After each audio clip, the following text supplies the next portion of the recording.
What's up, guys? We are back with a full slate of MLB action here on Wednesday, July 10th. Tuesday was another good one, guys. We got things started off pretty well there with Cleveland minus 140. Lots of blown leads, a very long game there with a rain delay involved, but we eventually saw Cleveland come away with the 9-8 win there in the 10th inning. They made us sweat for it, but we came through with that win. We had the Phillies minus 140. That was an easy one, guys. Absolute blowout for the Phillies. I hope some of you were brave enough to take them minus 1.5 and cash in big. Next up, we had a push on the Yankees Tampa Bay game. 8 runs on 14 hits, and we had a run in the 8th inning to save us and give us that push. So that was a little bit of a close one, but followed that up with another pretty comfortable one there, guys. We had Boston minus 1.5, got them at plus 105 there, and it was pretty much a blowout most of the game, but they tried to give it away there late, but eventually won 12-9. So another win, put that on the board. Next up, guys, we had the Brewers. Absolute disaster game from them. I mean, in the 6th inning, they just lost control and then seemed like they kind of gave up from there, but finished things off strong with an over in that Seattle-San Diego Padres game. Got there in the 7th inning with Seattle, ironically, doing most of the work. So that's a 4-1 day overall, guys. We'll definitely take that. Let's keep things rolling into Wednesday with a full slate and see if we can find ourselves some more wins. Before we get into the games, do me a big favor and hit that like button. It's a great way to show some support for the channel and all the work we put in here every single day. If you're new, go ahead and subscribe. It's 100% free and can keep you from missing out on these picks. Our videos are sponsored by StumpTheSpread.com. Click the link in the description to go over there and join our free email list and check out our top confidence plays on all the major sports. Comment below with all the bets you're looking at today and we will give you our best advice on all of them. We respond to absolutely every single comment, so let us know anything you want to say about my picks, these videos, or anything you see here. As always, our final picks will be in the pinned comment down below. Now let's get into our first game of the day. We've got the Kansas City Royals going on the road to take on the St. Louis Cardinals in game 1 of their doubleheader. The Royals come into this game fresh off of a postponement of game 1, so now they're going to play a doubleheader here in St. Louis. They're hitting the ball in this game to Alec Marsh, who's 6-6 this year with a 4.57 ERA, coming off of a pretty bad start there against the Tampa Bay Rays. He went 3 innings, gave up 6 hits and 5 earned runs. Yeah, not his best stuff. He's looked decent, generally speaking, but I mean, lately there have been some ups and downs. He had a terrible start at Oakland, a mediocre start at the Texas Rangers. He had a pretty good start against Cleveland, so we'll give him some credit there, but in general, guys, Marsh has had his issues this season. The Royals bullpen also has not been trending in a positive direction, guys. They're down in the bottom half of the majors now with a 4.37 bullpen ERA. Not a bullpen that's looking particularly great. And the offense, guys, I mean, they are coming off a game where they scored 10 runs at Colorado, which is nice, but the first 2 games of that series, they scored a total of 3 runs combined. So not swinging the hottest bats necessarily. Bobby Witt Jr. is having to carry a lot of the load for this offense. They're 12th in the majors in runs scored and 20th in the majors in on-base percentage. Kind of a lot of numbers for this offense are trending down at the moment. So we'll see what they can get done here in game 1 of this series against the Cardinals, who come into this series fresh off of winning 3 out of 4 against the Nationals. They're 48-42 on the season, only 4 games back of the Milwaukee Brewers, guys. They're handing the ball in this one to Andre Pallante, who is coming off of a very good start at Pittsburgh, guys. He went 7 innings, gave up 4 hits, only a single earned run. He's only given up 1 earned run over his last 2 starts. He did have a bad outing in San Francisco, but his 2 starts before that against the Cubs and the Colorado Rockies, respectively, were pretty reasonable. So yeah, good things to say right now. I mean, this is a young guy. He's only 25 years old, so we can't expect him to be perfect all the time, but recently he's been throwing the ball really well, and so has the Cardinals bullpen, guys. They've been climbing the standings in the major leagues for quite some time. They're all the way up to 6th in the majors with a 3.40 bullpen ERA, which is amazing for a bullpen that was terrible in the early going. So things are definitely looking up for the Cardinals across the board, with their offense even coming around a bit. They've scored 6, 8, 6, and 7 runs respectively in their 4-game series there at Washington. We've seen a little bit, some signs of life from Goldschmidt. We've got guys like Mason Wynn, Gorman. Yeah, like we saw Newbar coming back off the injury list, so we'll see how he does. This team is up to major league average, which is great considering where they were at in batting average. They're batting .244 as a team. They're getting on base at a .310 clip. Like, this is an offense that's looking pretty good. So looking at the numbers for this game, guys, we see the Royals at plus 110. We see the Cardinals at minus 130. We've got an over-under of 8.5 in this game.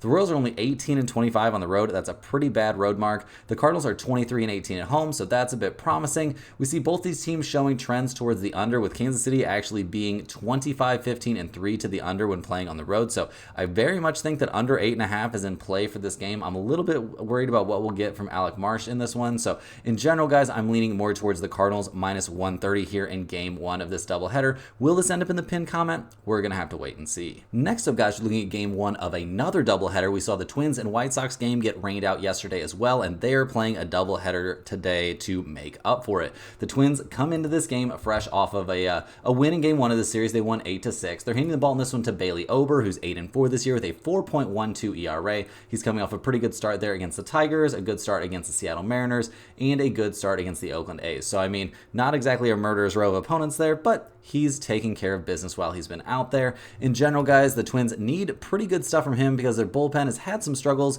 It's trending in a positive direction recently, don't get me wrong. I mean, a 3.63 bullpen ERA right now is nothing to turn your nose up at, and this team can hit the ball, guys. They've scored 8, 3, 9, 12, and 12 runs respectively over their last few games. They're 4th in the majors in runs scored, 4th in the majors in team batting average, batting .256 as a squad. They're 5th in the majors in on-base percentage and 3rd in the majors in slugging percentage. Like, this team is swinging some pretty hot bats, and they've been swinging some hot bats basically all season long, and they're hoping they can keep things rolling here against the Chicago White Sox, who come into this game losers of their last 3 in a row. They're handing the ball in this one to Eric Feedy, who's 6-3 this season with a 3.13 ERA. He's coming off a very good start at Cleveland, where he went 6 innings, gave up 3 hits and only a single earned run. And again, we saw the White Sox win 8-2, so pretty crazy stuff there when you're able to help a team like the White Sox win games. Their bullpen has not been nearly as good as some of their starting pitching has been, though, guys. One of the 4 worst bullpens in Major League Baseball with a bullpen ERA of 4.59. Not a number that we're seeing headed in any sort of positive direction anytime soon. And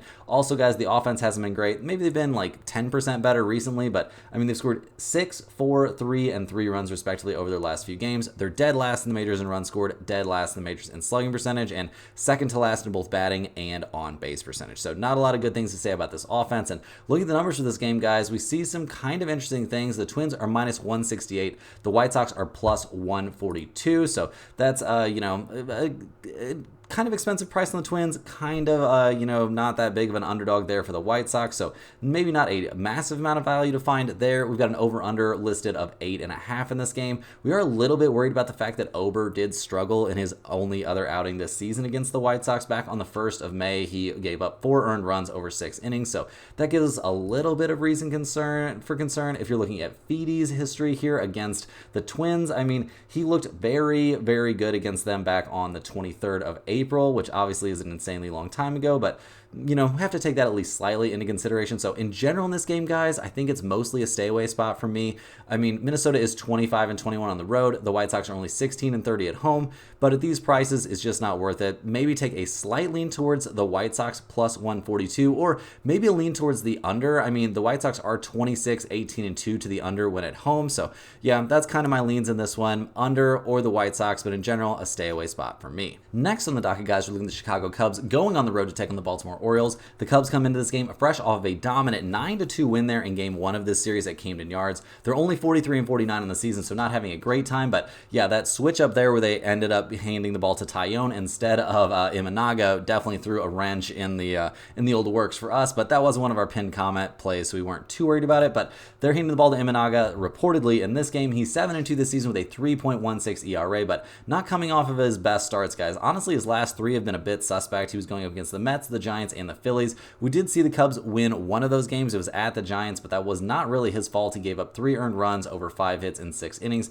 Not a terrible outing, but you usually have to be a little bit better than that when you're pitching for the Cubs, although the offense is maybe coming alive a little bit, so we'll see. But his last time out, not as dominant as he's been at other times this season. It was against the Phillies, but the limited version of the Phillies, not the full strength Phillies like we have here. So we'll see what we actually get out of him. We'll have to wait and see what we're going to get out of this Cubs bullpen, which is right around MLB average there with a 4.17 bullpen ERA, maybe a little bit below average. Not a bullpen that I necessarily trust. And while this offense has been looking much better lately, I mean, they've scored 9, 5, 0, 5, and 10 runs respectively. Do we trust them to keep that up? I don't really know, guys. It seems like a bit of a big ask. They weren't really taking advantage of one of the Orioles' best starters in game 1 of this series, so we'll see how they look here in the next one. But in general, they're swinging the bats a bit better. Got to give them some credit there, but over the course of the season, not an offensive team that scares me, and they're taking the Orioles, who are a very scary offensive team, but they've had some struggles lately. They're 57-34 on the year, so I don't think they're going to cry about that. They're handing the ball to Corbin Burns in this game, who's 9-3 this season with a 2.32 ERA. He's coming off a very good start there at the Seattle Mariners. He went 6 innings, gave up 4 hits, and 2 earned runs. Shockingly enough, it is a game that we saw Baltimore end up losing 7-3, giving up 7 runs to the Mariners. Not the best stuff.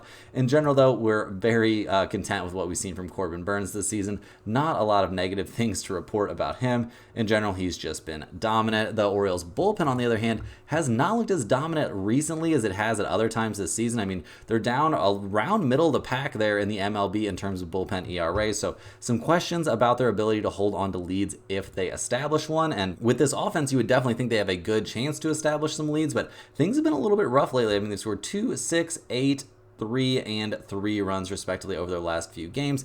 We see Gunnar Henderson out there, absolute monster. Hope he doesn't mess that swing up in the All-Star game. This has been one of the best teams in the MLB at the plate this season. I mean, they're first in runs scored and first in slugging percentage, so not a lot deeper than you have to go than that. I mean, we'll see how they do against somebody like Imanaga, but he's had his problems lately, so I feel pretty decent about this Orioles offense right now. And looking at the numbers for this game, we see the Cubs at plus 145. We've got the Orioles at minus 162. We've got an over-under of 8 in this game. The Cubs are only 18 and 28 on the road, so good for them getting that one win, but this is not a very good road team. Baltimore's 29 and 18 at home, so definitely leaning towards the Orioles as the side in this game. We see mixed trends towards the over-under, and with an over-under of only 8, I would tend to lean maybe slightly towards the over, depending on what the weather's looking like there at Camden Yards, but overall, guys, I'm leaning towards the Orioles minus 162 in this game. Is this a game that I'm interested in putting in the pinned comment? I would say with Burns out there on the mound, it's got a chance. I don't have that much faith in Imanaga, but this is going to be a wait and see, maybe a fringe pinned comment play. Moving right along here, guys, we're looking at the Cleveland Guardians going on the road to take on the Detroit Tigers. The Guardians come into this game fresh off of a 9-8, a wild 9-8 win there at Detroit in Game 2 of that series. Things got way out of hand in that one. They did eventually, come away with a win, but very wild stuff. They're 57 and 33 on the year, handing the ball in this game to Tanner Bybee, hoping he can maybe calm things down. He's 7-3 this season with a 3.67 ERA, coming off a questionable start against the Giants, guys. He did have his struggles in that one, which has been a rare thing for him. He went 4 2/3 innings, gave up 6 hits and 4 earned runs. I do feel like he's probably in something of a bounce back spot for this game. I mean, not going up against the toughest hitting opponent, and in general this season, we really only have positive things to say about Bybee, although the last time he faced the Tigers, guys, it was back on the 8th of May. He didn't have an amazing time. 4 innings, 5 hits, and 4 earned runs. So, not very recent history, but something to at least slightly take into account. The Guardians bullpen, though, man, if Bybee has to come out of this game, when Bybee has to come out of the game, a 2.58 bullpen ERA is absolutely crazy pants. Like, they are the best bullpen in Major League Baseball, and it's not all that close. So, can feel very good about the bullpen. How do we feel about the offense? Well, they did just put up 9 runs, so that's great, but they've scored 9, 0, 5, 5, and 2 runs, respectively, over their last few. So, not exactly an offense that I would tab as super duper consistent. That being said, they are top 10 in the majors in runs scored. They're 10th in the majors in on-base percentage. They've got Steven Kwan and Jose Ramirez both looking great. So, yeah, some good things to say about the offense, no doubt about that. We'll see what they can do here against the Tigers, who come into this game fresh off of that tough loss. That loss actually snapped a 4-game winning streak for the Tigers. They're 43 and 49 on the season, though, so still a lot of work to do. They're handing the ball to Reese Olson in this game, who's 3 and 8 this season, but he's got a 3.22 ERA and is coming off of a good start at Cincinnati. He went 5 2/3 innings, gave up 3 hits, only a single earned run, 2 runs overall. He did give up a home run in that game. He struck out 8 and walked 2. Olson's been pretty reasonable over his last 5 starts, guys, or at least over his last 4. He did have a hard time against Washington back on the 12th of June, so, I guess we'll take that into account. But in general, he's looked pretty solid lately. The Tigers' bullpen overall, guys, has not been among the league leaders. I mean, they're a little bit below average for sure. A 4.18 bullpen ERA is not something to write home about, so once Olson comes out of this game, I think we can lean towards Cleveland being able to probably put up some runs. And looking at the Tigers offense, that 8-run outburst they just had is a very rare thing. They've scored 8, 1, 5, 5, 5, and 3 runs respectively over their last few. This has been a great offensive stretch for a Tigers team that has not been very good at the plate this season. They're 25th in the majors in batting average, batting .230 as a team, and they're 28th in the majors, getting on base at a .294 clip. So I have some big questions about how this team is going to look up there at the plate. They have a little bit of success this season against Bybee, but is that going to carry over into this game? I guess we'll just have to wait and see. Looking at the numbers for this one, guys, we see the Guardians at minus 142. We've got the Tigers at plus 130. We've got an over-under of 7.5 in this game. Cleveland is 27 and 22 on the road, so it's a very solid road mark. Detroit is 20 and 23 at home, so not that great at home. They're 22, 19, and 2 to the over at home, so I guess that's a little bit interesting. In general, in this game, guys, I'm tending to lean towards the Guardians minus 142, but not a super hard lean. We do notice that both of these pitchers have some negative trends against the team they're pitching against, and I mean, an over-under of only 7.5. I think my main lean in this game is going to be over 7.5. It seems like a pretty reasonable spot. I think it has a chance to end up in the pinned comment, to be honest, which sounds weird with these two pitchers on the mound, but 8 runs total scored in a game is not that hard to do. So we're going to see. Maybe this will make it in there. We're a little bit worried about weather affecting this game too, so it's just going to be a wait-and-see spot with a slight lean towards the over. Moving right along here, guys, we're looking at the Seattle Mariners going on the road to take on the San Diego Padres. These two teams combined to score 11 runs in Game 1 of this series, with the Mariners scoring 8 and coming away with that 8-3 win. They're 50-43 on the year, handing the ball to Bryce Miller in this game, who's 6-7 this season with a 3.84 ERA. He's coming off of a good start. He had to battle through some stuff out there against Baltimore, but he went 5 2/3 innings, gave up only 2 earned runs on 8 hits. So, yeah, like I said, had to battle, but he found a way to look good out there and get the job done. So good for him. In general, he's had a pretty decent season. We can also say good things about the Seattle bullpen, guys. It's sitting somewhere around 10th or 12th, something like that in the majors, with a 3.74 bullpen ERA. It's been better at different times this season, guys. Don't get me wrong, but still a decent bullpen and overall a team with a very reasonable pitching staff. And the offense, that's where the problems really have arisen for this team, but they're coming off a game where they scored 8 runs, so we got to give them some credit there. They scored 8, 4, 4, 2, and 7 runs, respectively, over their last few games. But guys, this is just not a good offensive team. They're 27th in the majors in runs scored. They're dead last in the major leagues in team batting average, batting .217 as a squad. That's pretty bad, guys. That's pretty weak stuff. They're second to last in slugging percentage. Like, they're only getting on base at a .297 clip. Like, this is just not a team you expect to produce much offense, but they've shown that given the right conditions, they can put up some runs. And they're taking on a San Diego Padres team who comes into this game on a little bit of a skid. They've now lost 3 in a row to fall to 49-46 on the season. They're hitting the ball in this one to Michael King, who's 7-5 this year with a 3.51 ERA. He's coming off of yet another good start. He went at the Texas Rangers, went 5 1/3 innings, gave up 4 hits and only a single earned run. 4 out of his last 5 starts have all been very good. He did have some trouble there against the Milwaukee Brewers, but they're a pretty good hitting team. We'll cut him a little bit of slack for that game. Obviously, that is a totally different caliber of opponent than the Seattle Mariners, a team that he's going to be facing tonight for the first time this season. So we'll see what we get out of King. He's been throwing the ball well recently for sure. The Padres bullpen is a bit more questionable to me, guys. I mean, they're just a little bit below MLB average with a bullpen ERA of somewhere around 4.14. So not a bullpen that you can super trust. Like, it seems like they're generally speaking going to give up a run or two, but the bats often for the Padres can carry the load. But over the last few games, it's been a little bit tough. They scored 3, 1, and 5 runs respectively. I mean, the game before that, they scored 10, but not exactly swinging the hottest bats. We see Tatis is going to be out until after the All-Star break. It's looking like an almost 100% certainty. This team is 8th in the majors in runs scored this season and 2nd in the majors right now in team batting average. But man, things just aren't looking up for this offense. So looking at the numbers for this game, guys, we see the Mariners at plus 115 on the road. We see the Padres at minus 125 at home. We've got an over-under again in this game of 7.5. The Mariners are 19-25 on the road. We see the Padres are 25-23 at home. So yeah, I mean, the Mariners, not a great road team, but man, how good do we feel about the Padres right now? I wouldn't say amazing. They're not a team that we like to bet on this season, guys. The Padres have been a tough one to figure out. But looking at the over-under for this game is once again very interesting. We see Seattle is 22-19-3, or they might be 23-19-3 to the over. I'm not sure if that number is updated yet when they're playing on the road this season, which is crazy since they're a big under team at home. And we see the Padres are 30, maybe 31, 17-1 to the over at home. Guys, we're very likely to take the over again in this game. I know that might sound crazy. You got Michael King out there, you've got Bryce Miller out there, like 2 pretty solid pitchers, but man, doesn't take a lot for 8 runs to get scored. And we saw 2 pretty decent pitchers on the mound. Well, maybe 1 decent pitcher on the mound in game 1, and we had 11 runs. That's 3 more than we needed. Guys, give me the over once again in this game. I think it's very worthwhile to play this trend.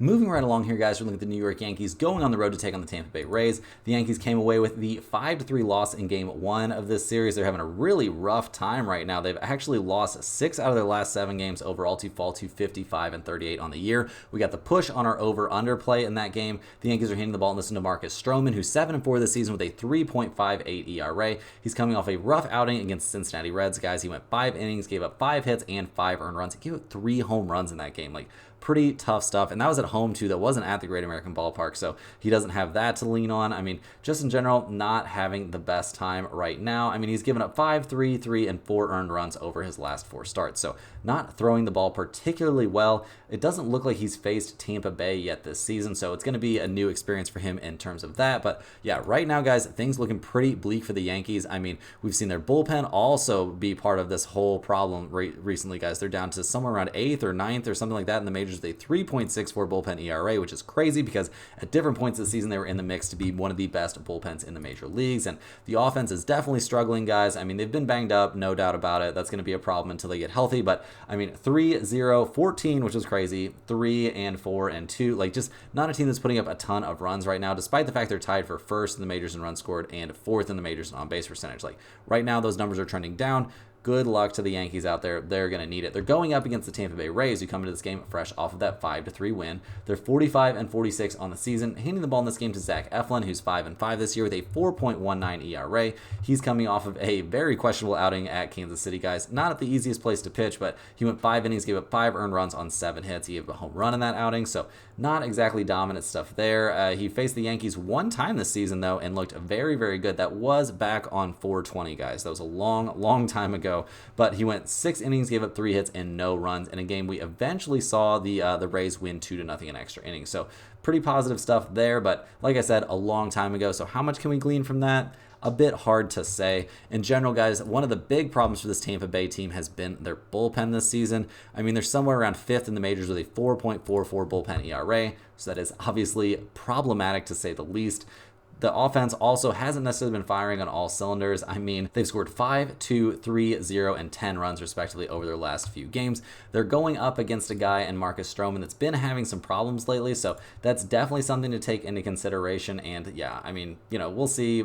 No trends to look at for him against them this season, but he hasn't been throwing the ball his best lately, so definitely something to take into consideration. The Rays overall, 25th in the majors in runs scored and 21st in the majors in team batting average. So not an offense that's killing it, but they are coming off of a good day, so we'll see what they can do out there. Right now, the numbers for this game are the Yankees -110. We've got the Rays at -104. We've got an over-under of 8 in this game. We see the Yankees are 30-19 on the road, but not exactly trending in a positive direction right now. Tampa Bay is 24-25 at home, so a little bit better than their normal season average. They're a little bit better at home. We also notice that both teams are showing trends towards the over. We've got the Yankees at 26-20-3 to the over when playing on the road. We've got Tampa Bay at 25-21-3 to the over at home.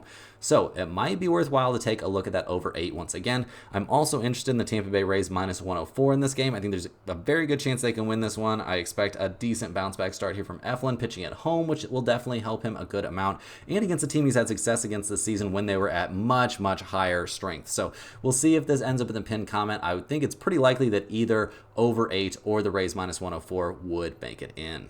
Next up, guys, we've got one of our marquee games of the day. We've got the LA Dodgers going on the road to take on the Philadelphia Phillies. We saw the Dodgers get absolutely shelled in their second game in a row, losing 10-1 to the Phillies in game 1 of this series. We had the Phillies in that game, so we'll take it. Thank you, Dodgers. The Dodgers are 55-37 on the year. They're handing the ball in this game to Gavin Stone, hoping he can turn things around for them. He's 9-2 this year with a 3.03 ERA, but he's coming off a terrible start against the Diamondbacks. He went 3 innings, gave up 7 hits, and 4 earned runs. Not exactly his best stuff. A big struggle out there for him for sure. He hasn't faced the Phillies yet this season, so we'll see what he can do against them, but not the best stuff out there, and also not the best stuff from this Dodgers bullpen in their last game. They've been good over the course of the season. A 3.33 bullpen ERA is nothing to turn your nose up at, but in general, guys, the pitching staff for this team looking pretty shaky over their last couple of games, and the offense has disappeared. They've scored 1, 2, 5, and 8 runs respectively over their last 4, but man, the last 2 have been very, very rough. Ohtani has had his issues. I mean, obviously the dude's got to carry the entire load for this offense right now, it feels like. It's just Ohtani and Hernandez out there, and it feels like that's pretty much it.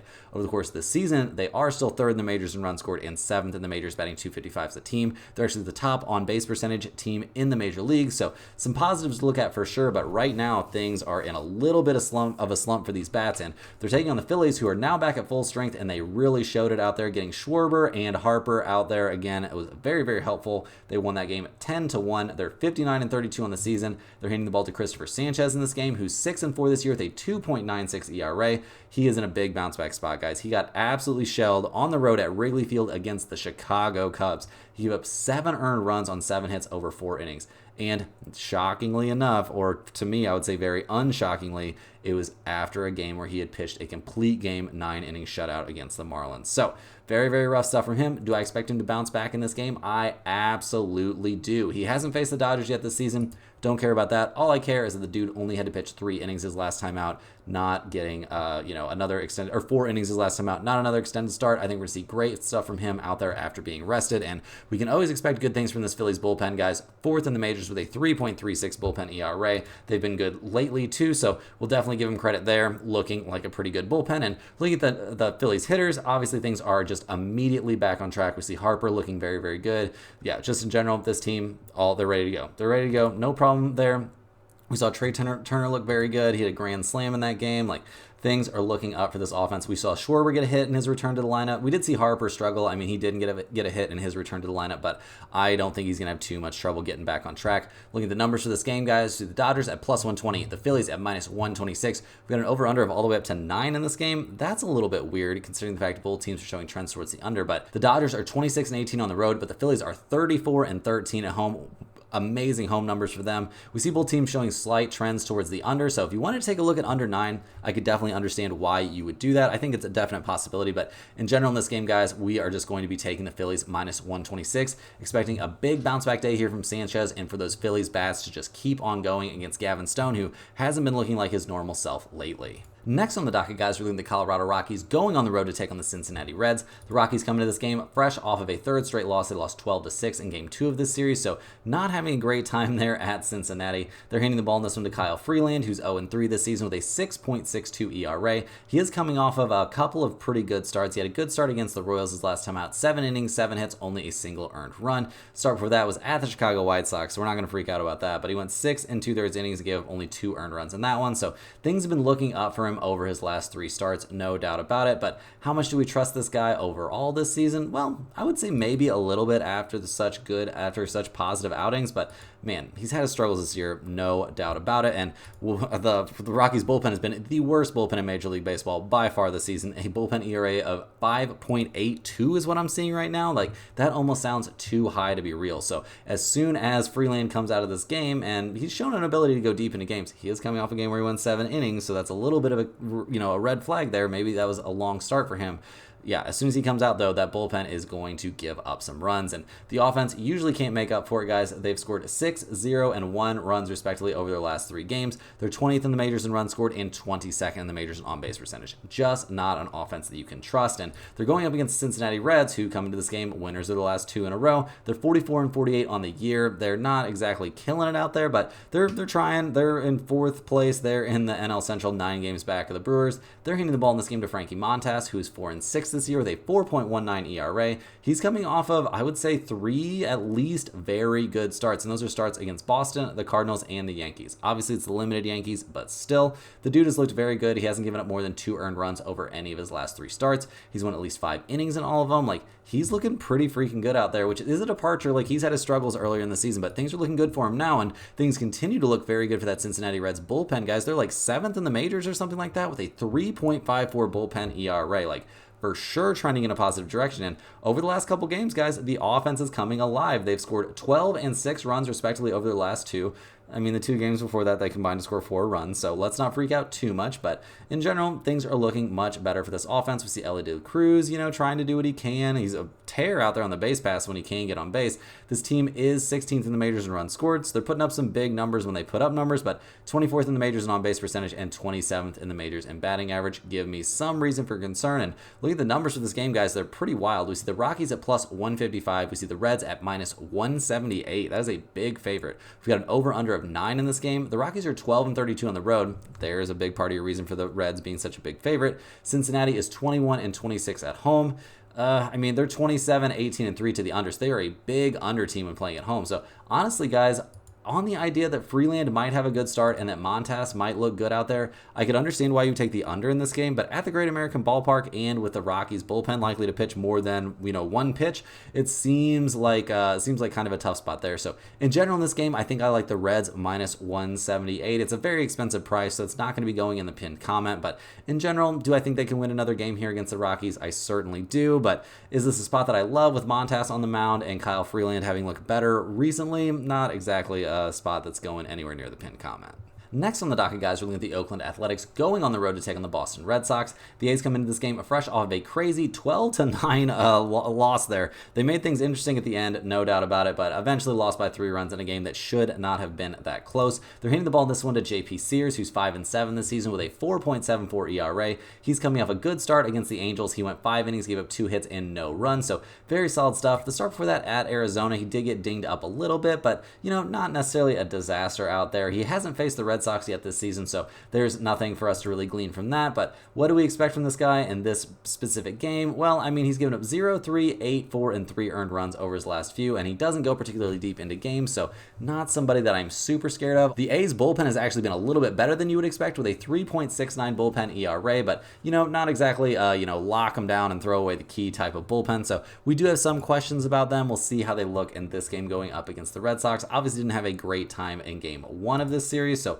like I said, we'll see what they do in game 2. We'll also see what this offense can do. The fact that they came with 9 runs in game 1 is pretty wild stuff. This has not been a good offense this season, guys. 28th in the majors in runs scored, 28th in the majors, batting .224 as a squad is not great. They scored 9-3. They did have a 19-run outburst against the Orioles, so give them some credit there. But the game before that, they scored 2 runs. Game before that, they scored 5 and 5. They did have a great, crazy series against the Angels. But in general, guys, just not an offense that I'm high about. And they're going up against the Boston Red Sox, who come to this game off of that solid win. They've been playing great lately, just climbing the standings there in the AL East. They are still 6.5 back of Baltimore, but they're looking pretty good. They are probably the team that's playing the best right now in the AL East, which is interesting. They're hitting the ball in this one to Nick Pivetta, who's 4-5 this season with a 4.06 ERA, coming off of a very, very good start for him. He went 7 innings, gave only a single hit, and struck out 10 at the Miami Marlins. It did take the Red Sox extra innings to win that game, which is a little bit embarrassing. You would think it wouldn't be quite that hard. He did face Oakland at the very, very, very beginning of the season, so can't really take that into consideration too much, but he did have a good outing, so take that for what it's worth. It's kind of old news at this point, but in general, he's looked mediocre lately. He's coming off a great start, but he's had his ups and downs for sure. So a lot could fall on the shoulders of that Boston bullpen. And while they've been okay, I wouldn't say they've been elite lately. A 3.73 bullpen ERA is fine, but we're not going to freak out about that too much. The offense, though, has been killing it, guys. They've scored 12, 3, 4, 5, 6, 7, and 8 runs, respectively, over their last few. Definitely putting up some runs. They're 13th in the majors in runs scored, top 10 in both batting average and on base percentage. They're 6th in the majors in slugging percentage. This is a team that can put up some offense. So looking at the numbers for this game, we see the A's at plus 158. We see the Red Sox at minus 180. We've got an over-under of 9.5 in this game. Oakland is only 12-34 on the road, guys. That is pretty pathetic stuff. Boston is 21-23 at home, which is fine. Not exactly alert the press kind of numbers. You're below 500 at home, but you're above 500 on the road. That's kind of weird, but whatever. They did come through with a big win for us yesterday, so thank you, Red Sox. In terms of the over/under, we do see Oakland is a big under team playing on the road. Boston's a 50-50 over/under team at home. The over/under is at 9.5 in this game, so I could definitely understand taking a flyer on the under possibly, and I do slightly like the Red Sox to win this game, but there's too many weird unknowns, not enough faith in Pivetta for me in this one, so this is mostly going to be a pass with a slight lean towards Boston and the under. Moving right along here, guys, we got the Miami Marlins going on the road to take on the Houston Astros. The Marlins come into this game fresh off of a 1-run loss there in Game 1. Tough stuff there in the 7th inning for them. They're only 32-59 on the season, though, so they're probably getting used to the feeling. Hitting the ball in this one to Brian Hoeing. He's 0-1 this year with a 1.99 ERA. He's going to be making another start. His first start of the year was his last time out. It was back on the 5th of this month. He went 3 innings, gave up 5 hits, and a single earned run against the Chicago White Sox. So not exactly a guy that fills me with tons of optimism here, and does the Miami bullpen really get me going? Well, they are sporting a 4.00 bullpen ERA, which is not terrible, but also not great. Not a bullpen that I feel like you can trust. And how do the bats look right now? Well, they've scored 3, 7, 4, and 2 runs respectively over their last few, and those were games against the White Sox. So yeah, not what I would call dominant stuff. Bats not looking great, and they haven't been great for this team over the course of the season. 29th in the majors in runs scored and dead last in the majors in on-base percentage. So not super high on the Marlins for all the obvious reasons. They're taking on the Houston Astros, who come into this game fresh off of a desperately needed 4-3 win there. They're 47-44 on the year, only 2 games back in the AL West of the Seattle Mariners. They're hitting the ball in this game to Framber Valdez, who's 7-5 this season with a 3.84 ERA. He's coming off of a serviceable but rocky start at Toronto. Did not have his best stuff in that one, but managed to help his team get the 5-3 win, so we'll give him some credit there. But yeah, in general, I've got my questions about how Valdez is looking right now. He hasn't faced the Marlins yet this season, so nothing to really glean from that. But in general, he's had his issues for sure. He's got good stuff, but I mean, like, he dominated the Orioles, then had a weird hard time against the Mets, then had a a rough fight through it start against the Toronto Blue Jays. So we'll see what we get out of him. We also will see what we'll get out of that Houston bullpen that hasn't been amazing this year. They've trended in a positive direction now for a while. I mean, they're down to a 3.81 bullpen ERA, which is much better than they were at some points, but right now they're going to have to rely on the bats a bit, and that's been sort of a problem lately. They've scored 4, 2, and 3 runs respectively over their last 3 games. This team should be scoring a ton of runs. They're first in the majors in batting average, 7th in the majors in on-base percentage, and their slugging percentage is .420, which is 5th in the majors, but they're only 10th in the majors in runs scored. So they're hoping they can kind of find a way to put together some more offense. And looking at the numbers for this game, we see the Marlins at plus 225. We see the Astros at minus 245. We got an over-under of 8 in this game. Miami is actually, shockingly enough, they are 28-4-14 to the under when playing on the road. And we see Houston is 24-17-3 to the under at home. Guys, we may end up having to take under 8 in this game, as wild as that sounds. I mean, maybe we can find some 8.5s out there. I'm not sure, though. It seems like, yeah, it's just solidly at 8. So might have to take a look at under 8. Also, I wouldn't blame you for taking the Astros minus 245 or, the Astros minus 1.5 or something like that. But I don't really trust how this team is playing enough right now to do that. I mean, Miami is terrible on the road. They're 14-28 on the road. So do with that what you will. But in general, in this game, I'm leaning towards the under. Other than that, kind of a stay away spot for me. Next on the docket, guys, we're looking at the Pittsburgh Pirates going on the road to take on the Milwaukee Brewers. The Pirates come into this game fresh off of a 12-2 win there in game 1 of this series. Absolutely crazy pants stuff out there. Yeah, just nuts. The Pirates had 5 home runs in that game. They're finding some crazy power numbers all of a sudden. They're 44-47 on the year, handing the ball in this one to Martin Perez, who's 1-4 with a 4.72 ERA. He's coming off a dominant start, guys, of crazy extended start for him. Not something you see him do very often. He went 7 1/3 innings, gave up 7 hits and only a single earned run to the Cardinals in a game we eventually saw the Pirates lose 3-2 in 10 innings. So a guy coming off of an extended start, you know what that makes me start thinking. So definitely have some concerns about how Perez is going to look. He's gone up against the Brewers once this season. He got absolutely destroyed, guys. Just got dominated, 11 hits and 9 earned runs. He had 5 home runs in that game, and it was at the Brewers, and that's the last time he pitched against the Brewers. So he's pitching at the Brewers again. We'll see what he can do. Probably won't be that bad, but I'm not expecting it to be great. Also not really expecting the Pirates bullpen to be great, guys. They're bottom 6 in the majors with a 4.43 bullpen ERA, so that doesn't exactly fill me with optimism. The bats have been looking amazing, guys. They've scored 12 and 8 runs respectively over their last 2 games, but the 2 games before that, they combined to score 4 runs. So this isn't exactly an offense that I'm terrified of, although they are looking, they're trending in a positive direction right now. Don't get me wrong. They're looking a bit better. They're still only 22nd in the majors in runs scored and 27th in the majors in slugging percentage. They've got work to do if they're going to get those numbers to where they can be an actual contender there in the NL Central. And looking at the the Brewers for this game, Milwaukee's obviously coming off of an absolute debacle of a game. They haven't been playing their best ball. They've lost 4 out of their last 5 overall. They're 53-39 on the year, only 4 games up on the Cardinals. They're handing the ball in this game to Tobias Myers, who's 5-3 this year with a 3.52 ERA. He's coming off of kind of a rough start there at Colorado. At Colorado, not the easiest place to pitch. It can be a bit weird, and his other starts over his last 5 have all been pretty positive. The only time he faced the Pirates this season was back on the 23rd of April, and he looked good in that outing, but it's so long ago we can't draw too much from that. But in general, guys, Tobias Myers has been pretty good over his last several starts, just with that weird blip of a bad start there at Colorado. A game that the Brewers definitely could have won. They eventually lost 4-3. So the Brewers bullpen in general maybe hasn't been having the best time lately, but is still top 5 in the majors with a 3.38 bullpen ERA. And this offense, while they're coming off a game, they only scored 2 runs. The game before that, they scored 9. They haven't been swinging the hottest bats, but this is a good offense in general, guys. Top 10 in all the major hitting categories. They're 2nd in the majors and on base percentage, and they're about to go up against a pitcher they have absolutely dominated recently. So in general in this game, guys, looking at the numbers, we see the Pirates at plus 132. We see the Brewers at minus 150.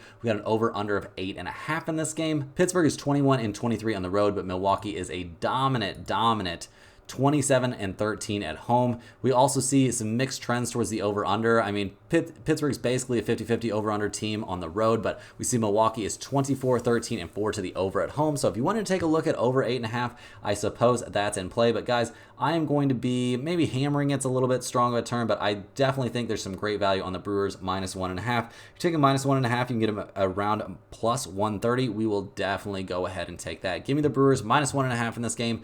Big bounce back spot for them, bounce back spot for Tobias Myers, and I do not trust Martin Perez out there on the mound whatsoever, coming off of an extended start and going up against a team that has destroyed him already once this season. Next on the docket, we're looking at the Texas Rangers going on the road to take on the Los Angeles Angels. The Rangers come into this game fresh off of a 5-4 win there in Game 2 of this series. They're actually on a 5-game winning streak, so that's pretty crazy for a team that's struggled this season recently. I mean, they're 44 and 48 on the year. They're handing the ball in this one to Michael Lorenzen, who's 5-4 this season with a 3.21 ERA. He's coming off a great start against the Tampa Bay Rays. He went 5 dominant innings, only gave up a single hit. He did walk 5, which is a bit of a concern, but overall looked very, very good in that outing. No doubt about that. And he's going to be taking on an Angels team that he has faced once this season already with some pretty solid success. His team did lose 4-1, but he went 6 1/3 innings, gave only 2 earned runs. So that's pretty good stuff out there. I think we can trust him in this matchup. Can we trust that Rangers bullpen? Well, guys, they're sitting somewhere around the bottom third, at least of the majors, with a 4.40 bullpen ERA. So I do have a little bit of trouble with that. They've looked maybe a hair better recently. They've looked better during this winning streak for sure. So we give them a little bit of credit, but we're going to give a lot of credit to the bats right now, guys. The Rangers are swinging some hot bats. They scored 5, 9, 13, 4, and 3 runs respectively over this 5-game winning streak. They're up to 15th in the majors in runs scored, 16th in the majors in batting average.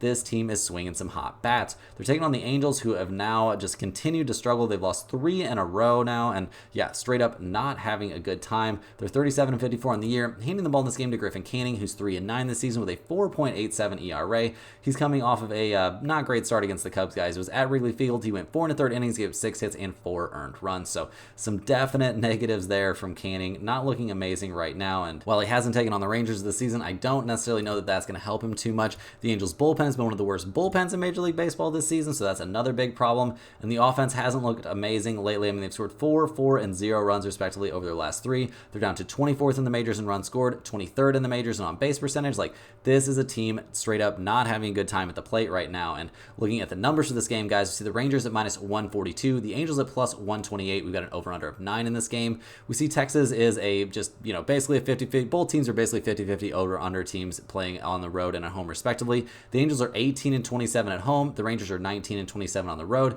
Guys, I'm going with a better pitcher in this matchup, and that's definitely Lorenzen. It's also the better bullpen, crazily enough, with the Rangers not being a very good bullpen. I think this slide continues for the Angels. The hot hitting will continue for the Rangers. Give me the Rangers -142 in this game. I think it's an excellent spot for them. Next up, guys, we're looking at the Atlanta Braves going on the road to take on the Arizona Diamondbacks. The Braves come into this game fresh off of a 6-2 win in Game 2 of this series. They've currently won their last 4 in a row to go to 51 and 39 on the year. They're handing the ball to Charlie Morton in this game, who's 5-5 this season with a 3.96 ERA. He has looked very, very reasonable over his last several starts. A little bit of a hiccup his last time out against the Giants. He went 5 1/3 innings, gave up 3 earned runs on 5 hits, including 2 home runs, but I think we can expect him to round it back into form here going up against a team like the Diamondbacks, despite the fact that they're a pretty solid hitting team. The Braves bullpen has been one of the best bullpens in Major League Baseball this season with a sub-3 ERA. They're currently sitting in second place, only trailing the Cleveland Guardians, so this is a very, very good bullpen, and this offense has been clicking lately, guys. They've scored 6, 5, 6, and 5 runs respectively over their last 4 games.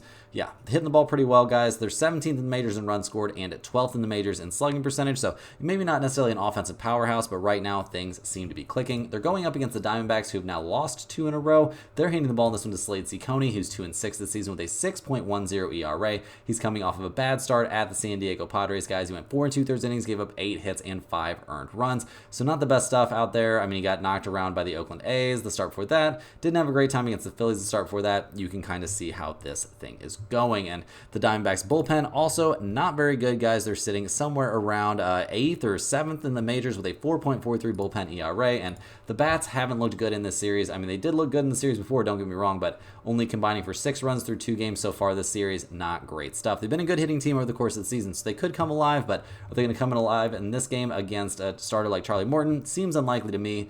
Looking at the numbers for this game, guys, see Atlanta is 21-22 on the road. Arizona is 22-22 at home. We see, over-under trends looking like Atlanta is a pretty big under team on the road, and Arizona is a pretty big over team at home. So we're not super interested in that over-under of 9, but I am definitely interested in the Atlanta Braves minus 136. This is the first line that's come out for this game, so it could change a decent amount, don't get me wrong, but go ahead and give me the Braves minus 136 as a significant lean in this game. Last but not least, guys, we're looking at the Toronto Blue Jays going on the road to take on the San Francisco Giants. The Blue Jays come into this game fresh off a 4-3 loss there in game 1 of this series against the Giants. That snapped a little 2-game winning streak for them, but at 41-50 on the year, not a lot of things for them to be happy about. They're hitting the ball in this one to Chris Bassett, who's 7-7 this season with a 3.43 ERA. He is coming off a rough start against the Houston Astros, but in general, he's kind of turned his season around. His last start, though, was definitely not a good one. What can we expect from this veteran out there tonight? Well, we'll just have to wait and see. He was solid over his 4 outings before that debacle against Houston, so we'll see if he can bounce back. We'll also see if the Toronto Blue Jays bullpen can look better than they've looked in general this season.